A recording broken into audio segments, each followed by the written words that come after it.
everybody, welcome back to Serenity Art Space. My name is Lou, and in today's episode I'm going to show you a little bit of progress that I've done on the Plastic Army Man painting. That one's been pretty fun to work on. Every time I look at it, I kind of chuckle inside, and I really can't wait to see it done. It's been a slow process though. I've been building up different layers going through. There's little sections of billowing smoke and flames kind of coming off of the building and in the foreground, and I've been playing around with those a little bit, using different colors, trying to get a different effect to it. I didn't want to go with just a black and gray smoke. I wanted to have some sort of a color tint to it, so messed around using some Payne's gray in there, mixing in some alizarin crimson, which has been one of my favorite colors lately. My tube is down to the dregs on that color. And then blending the flames in with it as well. And today I kind of got it to a point where I think I'm going to leave it. I think I like where it is. I did take some ivory black just to blacken some of the edges of the smoke and give it more of that greasy fire kind of, or greasy smoke kind of look to it. I built up the greens in the Army Man. There's still more work to be done on that. All I did this time around was to start to saturate the character and then build up the different shapes of the character, the bridge of the nose and the mouth, some of the wrinkles in the clothing, things like that.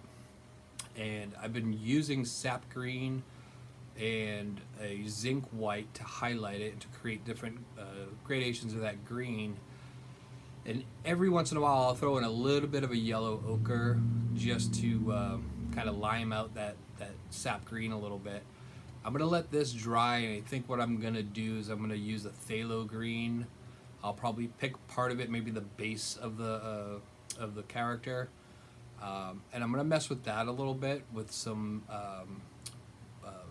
light yellow mixed in with that, and I want to see if that's going to give me a little bit more of that Army Man kind of color to it.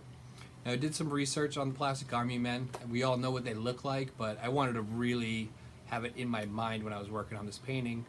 And they are different colors. There's, some of them are kind of a grass green, some of them are more of an olive drab. There's even gray ones and yellow ones. There's all different colors. But we're focusing on green, so I looked at a lot of the different greens that are out there, and I think I'm going to kind of pick a middle ground. I like the color where it's at, but I want it just a little bit greener, a little more on that grass green side. So I'm going to mess with that a little bit more. And the great thing about this painting is there's no real time constraint on it. The person that's buying it, he's bought several paintings, and he even told me when he asked about it, he said there's no rush on this one. I won't be ready to buy it until June anyway. So I'm taking my time with this one and playing around and trying to do some stuff that I've never really done before. So I haven't done much work this week, or any work really, on the cat painting, the Baroque style Renaissance cat queen painting. The last you heard, I did some oils in the background colors, and that's pretty much where it stayed. This one also doesn't have any real time constraints on it, but I did have a bit of a busy week in my personal life. Even though painting is part of my personal life, it's also my work, but I had other things to take care of. And plus, there's been days I just really wasn't motivated, and that's an important thing to mention to a lot of artists. There's gonna be times where you're just not motivated to create. Don't force yourself. You can try to force yourself, but I can pretty much tell you it's not gonna be good. And this is where I'd mentioned in another video, when I hit that, I consider that a block when I'm just not feeling creative. I'll get out my sketch pad and just doodle around with some fun stuff, and just forget about art for a little while. I'll go play my guitar, play some video games, read a book, whatever. And either later that day or sometimes the next day, I get that motivation back, and that's when I'll, get up here and get to work on some art. So that's pretty much it for today. I don't have a whole lot for you. Like I said, it's been kind of a light week painting-wise, but a heavy week responsibility-wise. So this one will be a short video for you guys, but I hope you still enjoy it. Thanks for stopping by, as always, and if you enjoyed what you saw, hit the subscribe button. I try to put out videos twice a week. So far I've been true to that, but who knows, now that we're going to be getting back to work, as my day job is tattooing, we get to go back to work next week. My schedule will be getting a lot busier, so I will do the best I can to maintain, at minimum, 1 video per week, but hopefully 2 videos per week. One like this talking about progress, and another one that focuses on specific art techniques. And I think on the next technique one, I may do a watercolor.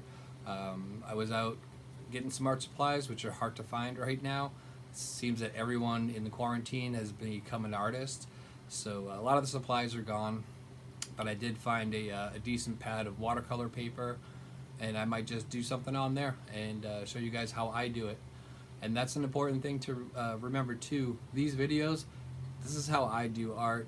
This is the things that I've learned along the way, either from other artists or things that I've just kind of come across on my own. Don't take this as the be-all and end-all of art. There are thousands and thousands of other artists that are better than me, some that are worse than me. Everyone's got their own idea on what good art is. Hopefully you like what's going on here and you want to stick around and watch some more videos. So if you do, hit the subscribe button, like it, share it, make art, get dirty, and have fun. I'll talk to you guys later.